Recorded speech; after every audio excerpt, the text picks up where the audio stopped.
Hey everybody, it's me, Hetty, and as you can tell by the title, what we're making today is I'm going to caramelize onions in the crock pot. Without further ado, let's get into it. All right, I've already chopped up this 6 pounds of vadillas. See, I didn't think y'all need to see me chop every onion.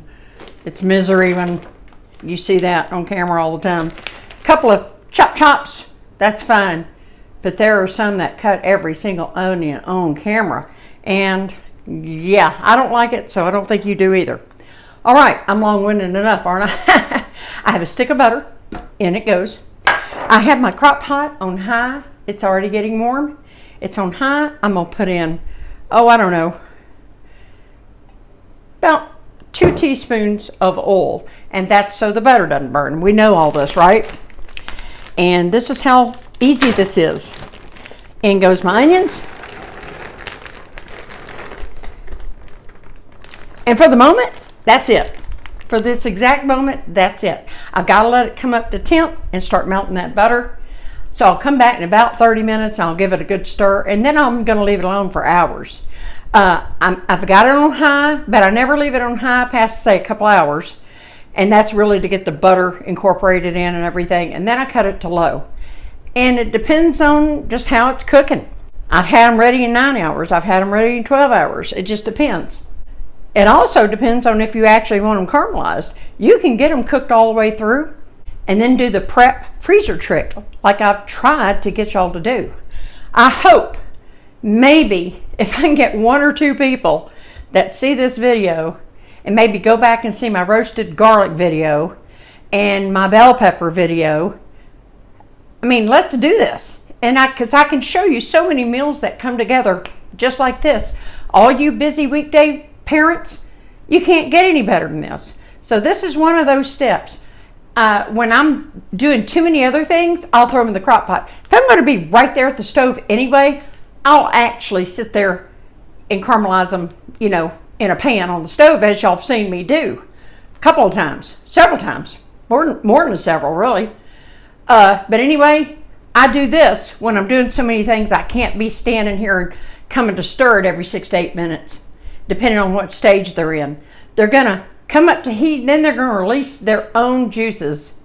So when you come in to stir, it's gonna look really liquidy. I'll show you that, and then they're gonna start cooking down. Okay, so that's it. I will see y'all in a couple hours when I stir up that butter in there. I don't salt and pepper anything anymore because I want to control what I'm making with the salt and pepper. Okay, I'll see you then. Now I had stirred them once before, and I want to show you, if you can see, I'll try to zoom in on this area. They have already started. It's been a couple hours, by the way, if I didn't say that already. They are starting to release their own liquid now. And of course, that oil and butter melted a good while back, and it's all stirred up all through here. Okay, I'll probably make a note somewhere, but you can cut them how you want to. Sometimes I cut them in thin strips. Sometimes, like this time, I just dice them, etc., etc. I cut them how I want them, how I plan to use them. And y'all have seen me cut them long way, but anyway, that's it. Here's an update. Now, I probably won't come back and stir these for 3 or 4 hours at least. I'll let you know my total time at the end because, like I think I said this already, it varies. So anyway, there's your update. Lid going back on. All right, see y'all in a bit. All right. Everybody, moment of truth. Yum, yum, yum. It's been, in between about 10 and a half and 11 hours. These are gorgeous. My favorite way, whoops, I don't make a mess. My favorite way to be able to do these while I'm doing other things. Look at this. That is beautiful. Now, yes, do I have some liquid? But it's like a thick liquid. It's not exactly like water. So all I'm going to do is Of course, I'm going to turn my crock pot off, but I just use a bowl and a colander. And I'm going to take everything out, let it drain. And then this was 6 pounds. And it was about 7 to 8 onions. So what I'm going to do is I always use a minimum of 1 onion when I do use something. Depending on the recipe, of course. But I'm just saying my family loves onions. And so I am going to actually divide this into 7 or 8 bags. I'm going to let this completely cool. And then I'll move them over to the bags and freeze them. And I'll show you that after I get it drained and everything. But this juice, what I'm trying to show you right here, this leftover liquid, that is pure flavor, folks. Take it, freeze it, throw it in soup, throw it in recipes.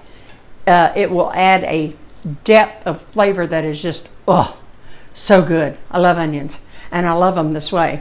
And like I said, I cut them different ways, but as you can see, it works. How beautiful was that? And I only stirred them maybe 3 times, and that was probably only because I was shooting the video and I was checking them. But normally, I might, in a 10 to 11 hour period, stir them twice the whole time. And if I do them overnight, I only stir them when I first put them in. I'll probably be up long enough to stir that butter around in there, like I told you in the beginning, and then I leave them alone till I'm checking them the next morning.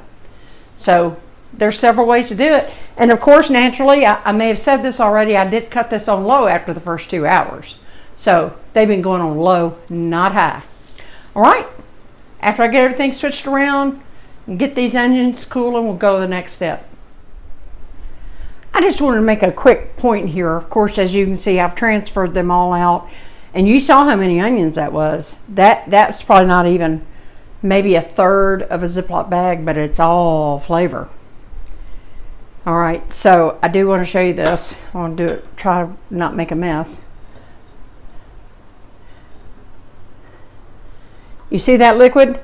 That is not the same liquid as when they first started just releasing their water when they got hot. You saw that. It was more clear. As you can see, this is dense onion. That's got a little butter in it. You can let it completely cool and put it in little snack-sized bags, maybe a few tablespoons in each bag. Roll the air out, let them flash freeze, and then you can throw them all in a Ziploc bag. But anyway, I'm gonna let these cool, and I'll show you after I've bagged them up. Voila! I got 7 little bags, as you can see here. I rolled the air out. Now, you might ask me, why don't I use food saver on them? Well, I've told y'all this, but if you're new to my channel, I am going to let you know, I don't try to save things for 6 and 8 months in my freezer. It's just a way that I can do some stuff up. I'll be good for, I don't know, 10, 11 days, depending on what I make and how much of what I make. But for sure, it's no trouble. I do this a couple of times a month. And of course, I still do, like I showed y'all in another video. Maybe I'll try to put a link right here. Or for sure down below, I'll put anything related to this make-ahead prep work down below in the description box. Also, I'm going to make note, if I were going to can these, and I did do that late last summer or fall, I don't remember at the moment, doesn't matter. Everybody went crazy for them. We went through those, but so I did can some. Now, when I can some, I do see people using olive oil and butter, but I know oils are not something you want to introduce if you're going to can something. So when I do onions to can, I just cover the bottom barely with water, because remember, they're going to heat up and they're going to use their released water as well, and they'll cook in that. But then I'm not introducing any oils to the canning process, and they are really good too. And they're so concentrated. When I did this before, I just used little 8-ounce half pint cups. And as promised, look, here's all that beautiful liquid. And what I'll do is I'll lay this in my freezer, and it's going to freeze like this. Easier for me to get to it. I'm going to put a sticker on here and just mark the date.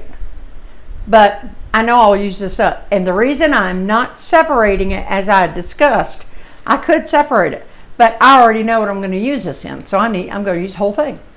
It's for soup. So anyway, there y'all have it. Crockpot onions. And like I said, if you don't want them completely caramelized, although you have no idea what you're missing, if you just want them to the sautéed state, well, you just get them very, soft and transparent, and then you'd go ahead and just take them up. And then freeze just like I've done here. And then you've got, if you count your onions before you chop them up. If you're using a great big onion, chop them up. If you're using a medium, keep count. And that way, say I said I had 7 onions, and while I didn't weigh these to be anal retentive exact, I eyeballed them, but I did get 7 bags worth. And you can do the same thing. If you chop up 10 onions, you need 10 little bags. And these are just, no, they're not freezer bags, but they're sandwich bags. And then they go into a freezer bag. And I'll put the date on the outside of this bag. So anyway, there you have it, y'all. I hope you'll try this. I hope you'll like it. And I hope we can talk more about prepping ahead, and so you can have weeknight suppers that taste like you cooked all day. Love y'all. See you next time. Bye.